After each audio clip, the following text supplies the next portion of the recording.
40,000 లీటర్ల సామర్థ్యం గల ఓవర్ ట్యాంక్ నిర్మాణానికి ఆమె భూమి పూజ చేశారు. కూటమి ప్రభుత్వంలో గ్రామీణ ప్రాంతాల అభివృద్ధి శరవేగంగా జరుగుతోందని, ఎక్కడా కూడా తాగునీటి సమస్య తలెత్తకుండా ట్యాంకులను ఏర్పాటు చేస్తున్నామని తెలిపారు. త్వరలోనే అర్హులందరికీ ఇంటి పట్టాలు, కొత్త పెన్షన్లు, కొత్త రేషన్ కార్డులు అందిస్తామని మంత్రి తెలియజేశారు. రాయలసీమకు హైకోర్టు ఇచ్చిన ఘనత టీడీపీదేనని, త్వరలో మరిన్ని పరిశ్రమల ఏర్పాటుకు ప్రభుత్వం కృషి చేస్తుందన్నారు మంత్రి.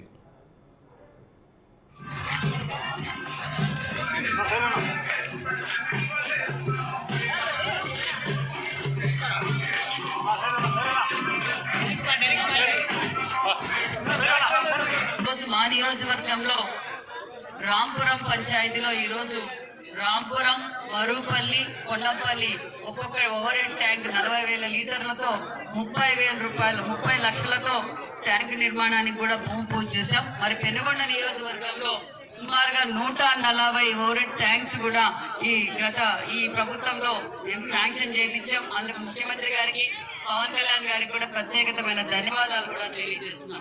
అభివృద్ధి ధ్యేయంగా పనిచేస్తున్న ప్రభుత్వం ఎన్డీఏ ప్రభుత్వం అని కూడా మీకు తెలియజేస్తున్నాం.